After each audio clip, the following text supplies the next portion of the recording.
पुंडलिक वरदा हरी विठ्ठल श्री ज्ञानदेव तुकाराम. नमस्कार मंडळी.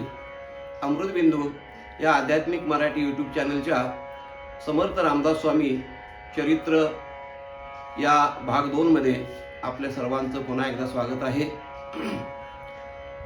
सुखासारिके पूर्ण वैराग्य ज्याचे, वशिष्ठा परी ज्ञान योगेश्वराचे, कवी वाल्मिका सारिखा मान्य ऐसा, नमस्कार माझा सद्गुरु रामदासा. श्रीराम. जन्मोनिया ब्रह्मपुरी, जन्मोनिया ब्रह्मपुरी, जेने माय धन्य केली, जेने माय धन्य केली, रामनामाचा हा डंका, रामनामाचा हा डंका, रामनामाचा हा डंका. गाजविला तिही लोका, गाजविला तिही लोका, रामनामाचा हा डंका, रामनामाचा हा डंका, रामनामाचा हा डंका.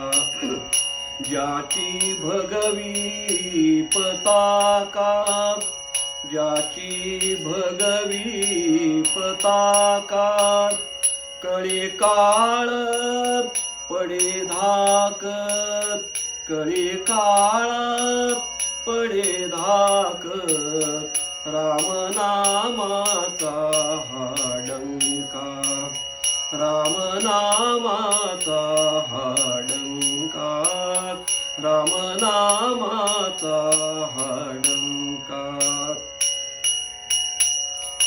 रामदासाच्या पादुका, रामदासाच्या पादुका, प्रेम भावेत वंदितुका, प्रेम भावेत वंदितुका, रामनामाचा हा डंका, रामनामाचा हा डंका, रामनामाचा हा डंका. श्रीराम. मंडळी, कालच्या भागामध्ये आपण समर्थ श्री रामदास स्वामींचा पूर्व इतिहास आणि गंगाधर पंतांचा जन्म इथपर्यंत चरित्र भागाचा विचार केला. आता यापुढे समर्थ रामदास स्वामींचा जन्म या ठिकाणी होतो त्याचा चरित्राचा आपण विचार करू. गंगाधराचा जन्म झाल्यानंतर इतकी वर्ष सुनं असणारं सूर्याजी पंतांचं घर, सूर्याजी पंतांचं अंगण लहान बाळ पावलाने, लहान बोबड्या बोलाने अगदी आनंदित होऊन गेलं. जसं एखाद्या घरामध्ये चिमणी थुई नाचावी, जशी मोर आनंदानं फुलारा पिसारा फुलवून त्या ठिकाणी नृत्य करावेत, तसं सर्व घर आनंदित झालं. सूर्याजी पंत, राणूबाई यांच्या आनंदाला तर पारावार उरला नाही. आज आनंदी आनंद झाला अशी त्यांची अवस्था झाली. आणि करता करता गंगाधर पंत दिसा मासाने मोठे होऊ लागले.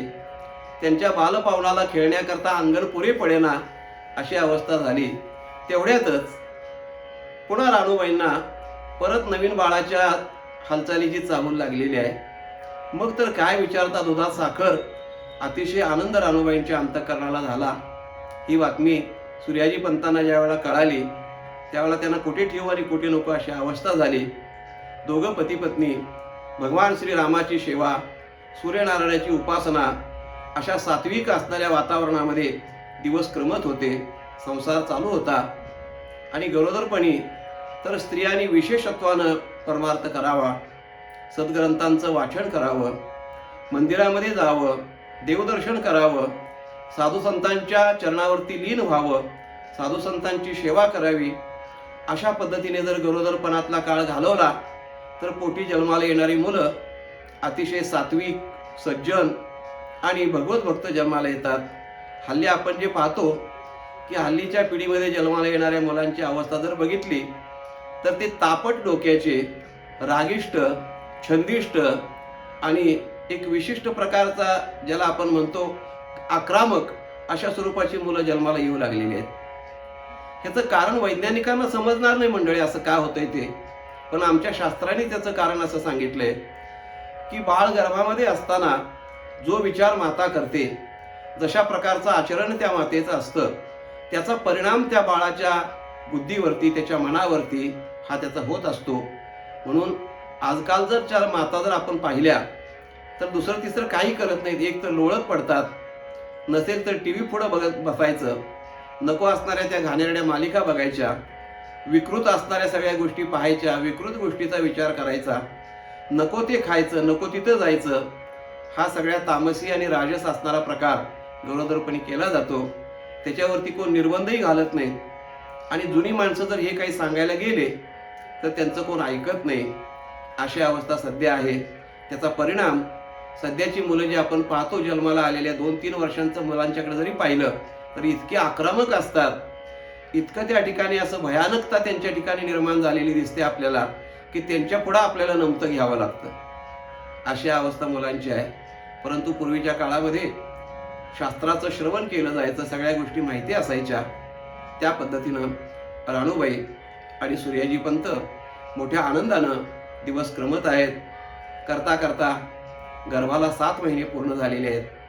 आणि 7 महिने पूर्ण झाल्यानंतर मग डोहाळ्याचा समारंभ जो असतो, तो शास्त्राने सांगितलेले जे 16 संस्कार आपल्या धर्मामध्ये आहेत, त्यामध्ये डोहाळ्याचा असणारा एक संस्कार फार महत्त्वाचा आहे. तुम्ही म्हणाल डोहाळ्यामुळं काय होतं? तर डोहाळे हे शास्त्रामध्ये फार अतिशय महत्त्वाची गोष्ट सांगितलेली आहे. आपण रामायण जर पाहिलं तर त्या रामायणामध्ये ज्यावेळेला कौशल्या माता, सुमित्रा माता आणि कैकेयी माता ज्या गरोदर होत्या आणि त्यांच्या गरोदरपणाची काही पूर्णावस्था व्हायची, म्हणजे गर्भ पूर्ण झाला, 7 महिन्याचा गर्भ झाल्यानंतर वशिष्ठ ऋषींनी दशरथाला सांगितलं की राजा, कुलगुरु वशिष्ठ सांगे नृपवरा, असती गरोधरा तुझ्या कांता, धर्मशास्त्र ऐसे डोहाळे पुसावे, त्यांचे पुरवावे मनोरथ. राजा, तुझ्या पत्न्या गरोदर आहेत, त्यांची इच्छा पूर्ण कर, त्यांचे काही मनोरथ असतील, त्यांच्या काही असणाऱ्या अपेक्षा असतील, त्या सगळ्या पूर्ण कर. याचा एक व्यावहारिक अर्थ असा आहे की गरोदरपणी माता ही संतुष्ट असली पाहिजे, आनंदी असली पाहिजे, खुश असली पाहिजे. दुःख, चिंता अशा प्रकारच्या भावना अंतःकरणामध्ये तिच्या निर्माण होऊ नयेत, याकरता सर्व घरच्या मंडळींनी तिला जपावं लागतं. हा एक त्यातला सामाजिक भाग आहे. आणि तुकाराम महाराज म्हणतात की डोळे जे होतात ते डोळे कोणाचे असतात? तर आतमध्ये असणारा जो गर्भ आहे त्या गर्भाच्या इच्छा, अपेक्षा मातेच्या डोहाळ्यामधून पुढे व्यक्त होत असतात. तुकाराम महाराजांनी फार सुंदर अशा प्रकारचं वर्णन केलेलं आहे. महाराज म्हणतात, गर्भाची आवडी मातेचा डोहळा, गर्भाची आवडी मातेचा डोहळा, तेतीचा जिवाळा तेथे बिंबे, तेथीचा जिवाळा तेथे बिंबे, गर्भाची आवडी मातेचा डोहळा, गर्भाची आवडी मातेचा डोहळा. तुकाराम महाराज सांगतात की गर्भाची आवडी आणि त्याप्रमाणे असणारा मातेचा डोहळा, डोळे जे असतात त्या गर्भाच्या इच्छा असतात. राणूबाई आईसाहेबांना जे डोहाळे होऊ लागले नारायणाच्या वेळी, ते डोहाळे कसे व्हायचे की आपण भगव्या अंगावरती कपडे घालावे, संन्यास धारण करावा, संन्यासाचा दंड हातामध्ये घ्यावा, कमंडलू घ्यावा, तीर्थयात्रा कराव्यात, श्रीराम जय राम जय जय राम अशा 13 अक्षरी मंत्राचा जप करावा, संपूर्ण भारत भ्रमण करावं, समाजाला बोध करावा, अज्ञानाच्या अंधकारातून समाजाला ज्ञान प्रकाशाकडे घेऊन जावं, अशा प्रकारचे डोहाळे त्या राणूबाईंना लागू लागले. आणि हे विचित्र असे डोहाळे ऐकून सूर्याजी पंतांना देखील आश्चर्य वाटायला लागलं की त्या ठिकाणी भगवान सूर्यदेवाने दिलेल्या वरदानाप्रमाणे हा आपला मुलगा जो जन्माला येणार आहे हा अलौकिक दिव्य अशा प्रकारचा पुरुष जन्माला येणार ही त्यांना खात्री पटली आणि मनोमन आनंदी अशा प्रकारचे ते झालेले आहेत उभयता करता करता 9 महिने पूर्ण झालेले आहेत आणि 9 मास पूर्ण झाल्यानंतर योग्य काळ योग्य तिथी अशा प्रकारचं योग्य सगळी ग्रहलक्षणं बघून अवताराला येणं हे संत महात्म्यांच्या हातामध्ये असतं. तुम्ही आम्ही जन्माला कधी यावं हे आपल्या हातात नाही आहे. कुमुहूर्तावर जन्माला यावं का सुमुहूर्तावर जन्माला यावं, दिवसा जन्माला यावं का रात्री जन्माला यावं, अमावस्ये दिवशी जन्माला यावं का पौर्णिमे दिवशी जन्माला यावं हे मनुष्याच्या हातामध्ये नाही आहे. त्याच्या प्रार्थनाप्रमाणे प्रारब्धाप्रमाणे त्याचा जन्म होत असतो. परंतु संत आणि भगवंत हे स्वतः केव्हा यायचं हेही ठरवतात आणि या मृत्यूलोकावरचं काम पूर्ण झाल्यानंतर इथून कधी जायचं परत हेही त्यांनी ठरवलेलं असतं. हे दोन्ही अधिकार त्यांच्या हातामध्ये असतात.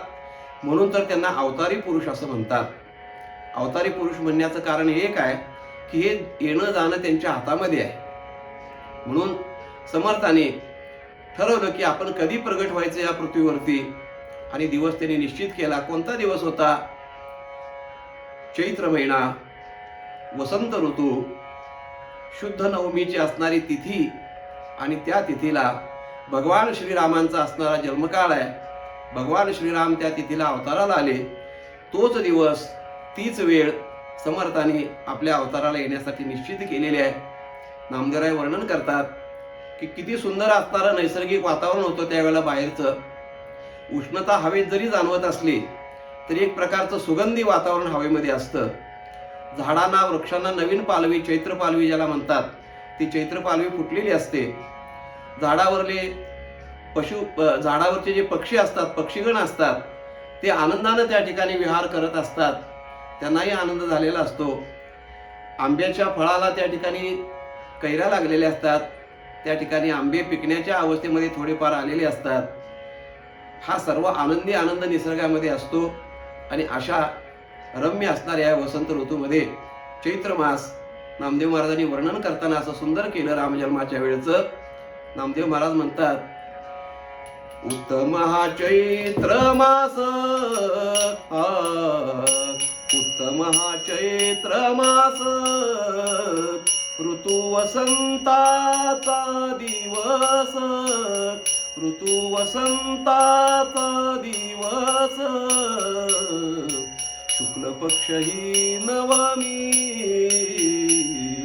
शुक्ल पक्ष ही नवमी, शुक्ल पक्ष ही नवमी. नामदेव महाराज वर्णन करतात की उत्तम हा चैत्र मास, ऋतू वसंताचा दिवस, शुक्ल पक्ष ही नवमी, उभे सुरवर ते योमी. रामजन्म काळाच्या वेळेला हा सगळा जो काही असणारा नैसर्गिक वातावरण जे होतं ते अतिशय आनंददायक आल्हाददायक होतं. आणि अशा या वातावरणामध्ये श्रीरामचंद्रांचा अवतार जो झाला त्याच वेळी त्याच दिवशी समर्थ रामदास स्वामींनी या ठिकाणी सूर्याजीपंत ठोसर राणूबाई यांच्या पोटी या मृत्यूलोकावरती या पृथ्वीवरती जन्म घेतला, अवताराला आले. इकडे गावामध्ये राम मंदिरामध्ये खूप मोठ्या अशा प्रकारच्या रामजन्म काळाची तयारी सुरू होती. खूप मोठा उत्सव त्या ठिकाणी जांभया गावी राम मंदिराचा रामनवमीचा होत होता. सगळी लगबग लोकांची त्या राम मंदिराकडे जाण्याची होती. एका श्लोकामध्ये वर्णन केलेलं आहे, रामनवमी थाटली चैत्र मासी, म्हणून गेलो प्रभू राम दर्शनाशी. आज रामाचा जन्म दिवस येई, मंदिरी जाण्याची उडतसे घाई. अशा प्रकारची हातामध्ये फुलं घेऊन, हातामध्ये सुंटोडा घेऊन लगबगीनं स्त्री पुरुष या राम मंदिराकडे राम जन्म काळासाठी जात होते.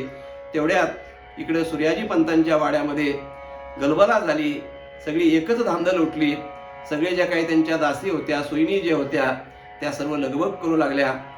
राणूबाईंच्या त्या ठिकाणी पोटामध्ये दुखायला लागलेल्या आहे. प्रसव वेदना ज्या असतात त्या सुरू झालेल्या आहेत आणि त्या अशा एका मंत्रमुग्ध अशा भारलेल्या अवस्थेमध्ये राणूबाई आईसाहेब होत्या. आणि त्यांच्याही नकळत अचानक त्या ठिकाणी दिव्य महापुरुषाचा त्या ठिकाणी जन्म झाला. ते दिव्य तेजपुंज सूर्याच्या बालसूर्याप्रमाणे असणारं बाळ अकस्मात त्यांच्या पुढे प्रगट झालेलं आहे. राम जन्माची वेळ आणि नारायणाच्या जन्माची वेळ ही एकच वेळ, आणि म्हणून अतिशय आनंदी आनंद सर्वांना झाला. तिकडे रामजन्मकाळाची पुष्पवृष्टी झालेली आहे आणि तीच पुष्पवृष्टी समर्थांच्या जन्माची पुष्पवृष्टी झालेली आहे. अशा प्रकारे आनंदी आनंद झाला. सूर्याजी पंतांना ही बातमी दासींच्याकडून कळाली. पुत्रमुख बघण्याकरता ज्योतिषांना विचारून योग्य मुहूर्त बघून पुत्रमुख बघण्याकरता वडिलांनी जायचं असतं, असा शास्त्राचा दंडक आहे, असा शास्त्राचा नियम आहे. आता ते काही राहिलेलं नाही. आता बायको बाळंतीण झाली एवढं समजायचा अवकाश. त्या बाळंतिणीच्या खोलीमध्ये ते जाऊन ते लगेच त्या ठिकाणी ते बाळाचे वडील बाळाचं मुख बघत असतात, तोंड बघत असतात. त्याला शास्त्र नाही, त्याला विधी नाही, त्याला मुहूर्त नाही, निषेध नाही. पण पूर्वी सगळ्या गोष्टी शास्त्राच्या विचारानं केल्या जायच्या. भटजी बुवांना विचारला, मुहूर्त योग्य विचारला, आणि त्या योग्य मुहूर्तावरती एका सोन्याच्या वाटीमध्ये सोन्याचा चमचा आणि त्याच्यामध्ये मध पंचामृत घेऊन त्या ठिकाणी सूर्याजी पंत त्या राणूबाईंच्या प्रसूती कक्षामध्ये आलेले आहेत. आणि त्यांच्या समोर असणारं त्या लहान बालसूर्याला ज्यावेळेला बघितलं त्यावेळेला असं त्यांच्या अंतःकरणामध्ये भाव निर्माण झाला. तुकाराम महाराज म्हणतात त्याप्रमाणे कृतकृत्य झालो, इच्छा केली ते पावलो, अशा प्रकारचा कृतज्ञतेचा भाव निर्माण झाला. सूर्यनारायण मध्यावरती आलेले होते, मस्तकावरती सूर्यनारायण होते. सूर्याजी पंतांनी हात जोडून सूर्यनारायणांना त्या ठिकाणी अभिवादन केलं की प्रभो, तुमच्या कृपेने माझ्या जीवनाची आज सार्थकता झाली. तुमच्या कृपेने 2 पुत्र मला प्राप्त झाले, मी आज धन्य झालो, असा भाव व्यक्त केला. पुत्रमुख पाहिलं. सर्व याचकांना यथेच्छ अशा प्रकारचा दानधर्म केला. खूप दान ठिकाणी गोरगरिबांना, ब्राह्मणांना दानधर्म, वस्त्रदान, अन्नदान अशा प्रकारचं दान दिलेलं आहे. करता करता 5वा दिवस सटवी पूजन त्या ठिकाणी मोठ्या आनंदाने त्या ठिकाणी केलेला आहे.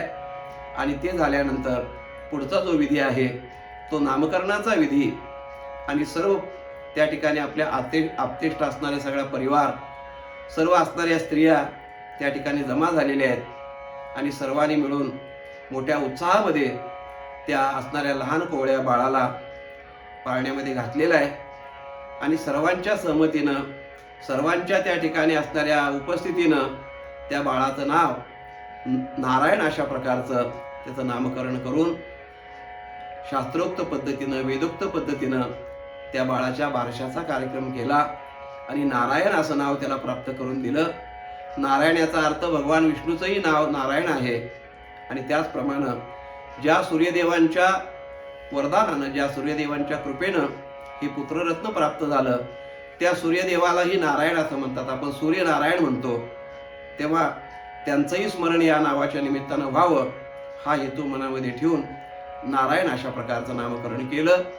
मोठा आनंदी आनंद झाला. हा नारायण दिसामासाने मोठा होऊ लागलेला आहे.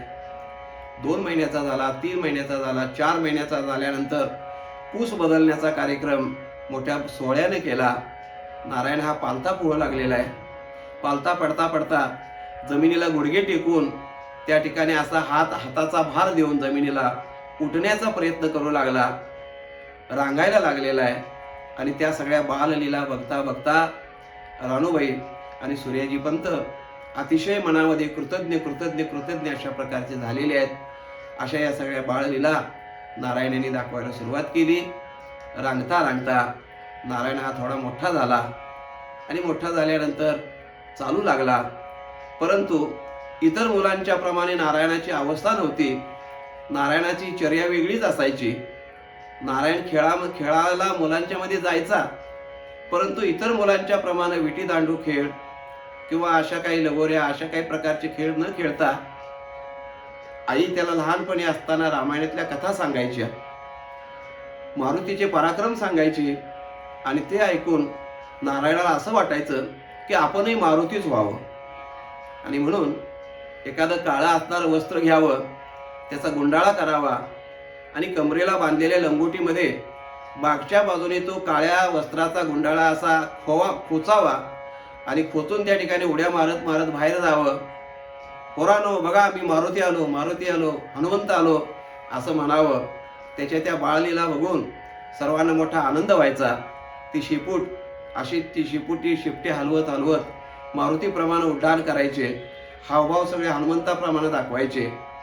एखादं लहान कापडाचं गाठोडं घ्यावं आणि बघा मी द्रोणागिरी पर्वत हातावरती घेऊन आलेलो आहे, कुठं आहे लक्ष्मण, त्या लक्ष्मणाला वाचवायचं आहे असं म्हणत म्हणत यावं. आणि या सगळ्या त्या नारायणाच्या बाळलीला बघून आईबापांना अतिशय धन्यता वाटायचं. एकदा तर नारायणाने असं विचारलं की आई, तू रामायण सांगताना मला असं सांगितलं की मारुतीने आपल्या शेपटीला आग लावून लंका पेटवली, मी पण शेपटीला आग लावू का? आईने तोंडावर हात ठेवला. नारायणा, अरे शेपटीला आग लावून मारुतीने आपल्या शत्रूचं गाव पेटवलं, इथं कुणाचं पेटवलं? इथं कोण शत्रू आहेत आपले? इथं सगळे आपलीच माणसं आहेत ना. ह्या गोष्टी करायच्या नसतात, हे वाचायचं असतं आणि त्या करायला योग्य असतात त्याच गोष्टी करायच्या असतात. नारायणाने विचारलं म्हणजे काय आहे? आईने सांगितलं, तू ज्यावेळेला मोठा होशील त्यावेळेला तुला कळेल की हनुमंताला त्यावेळेला काय कर्तव्य होतं, ते कर्तव्य हनुमंताने केलं. आता तुझ्या वाट्याला काय कर्तव्य करायचं आहे हे तुला मोठं झाल्यानंतर कळेल, तोपर्यंत जा खेळायला. अशा प्रकारे बाल असणारा नारायण, बालरूपातला नारायण वेगवेगळ्या प्रकारचे खेळ खेळायचा. आपण मारुतीच आहोत असा मनामध्ये भाव त्याच्या कायम असायचा. म्हणून जरा मोठा झाल्यानंतर या झाडावरून त्या झाडावर उडी मारायची, तिकडून तिकडे उडी मारायची, झाडावरून पाण्याच्या डोहामध्ये उडी मारायची. अशा प्रकारची भीती नावाची वस्तू त्याच्या ठिकाणी बिलकुल नव्हती. अशा प्रकारे त्यांनी तो खेळ खेळावा. करता करता करता नारायण हा 7 वर्षाचा झाला. वडिलांनी विचार केला की आता याचा व्रतबंध करावा, म्हणजे याची मुंज करावी. पूर्वीच्या काळामध्ये मुंज केल्याशिवाय त्या ठिकाणी माणसाला मनुष्यत्व प्राप्त होत नव्हता असा शास्त्राचा नियम आहे. मुंज करण्याचा 3 वर्णांना अधिकार शास्त्रानं दिलेला होता.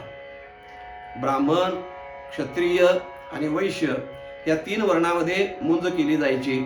फक्त तो क्षुद्रांना अधिकार नव्हता. का नव्हता, केव्हापासून बंद झाला हा संशोधनाचा विषय, आपल्याला त्यामध्ये शिरायचं नाही. परंतु मुंज जर केली नसेल तर तो मनुष्य किती वयाने मोठा झाला तरी त्याला पुरुष किंवा मनुष्य असं म्हटलं जात नव्हतं. अगदी ब्राह्मणाच्या घरी जरी जन्माला आला तरी त्याला ब्राह्मण म्हणण्याचा अधिकार मुंज केल्याशिवाय होत नव्हता. शास्त्रामध्ये असं वचन आहे, जन्मना जायतो क्षुद्रः संस्कारात द्विज उच्यते. म्हणजे जन्माने प्रत्येक मनुष्य क्षुद्रच आहे. ब्राह्मणाचा जन्म होतो आणि एखाद्या क्षुद्राचा जन्म होतो, त्या जन्मामध्ये काही फरक आहे का? तोच विटाळ, तीच घाण, ते सगळं त्याच्यामध्ये असतं, ते तिथंही तेच असतं. काय फरक आहे?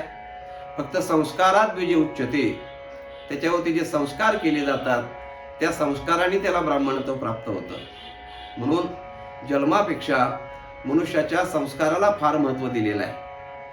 संस्कारहीन मनुष्य तो मनुष्यच नाही, तो पशु समान मानलेला आहे. आणि संस्कार झाल्यानंतर तो श्रेष्ठ अवस्थेला प्राप्त होतो.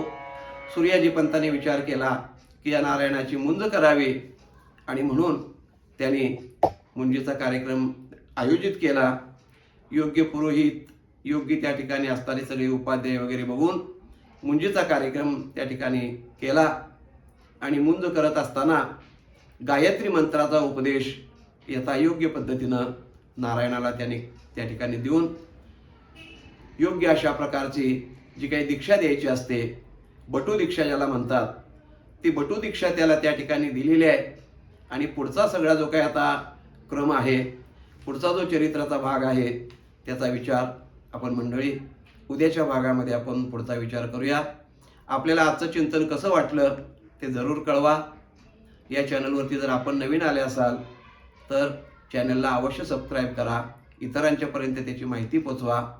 समर्थ रामदास स्वामींच्या चरित्राचे विशेष भाग आपण 22 तारखेपर्यंत रोज त्या ठिकाणी प्रसारित करणार आहोत.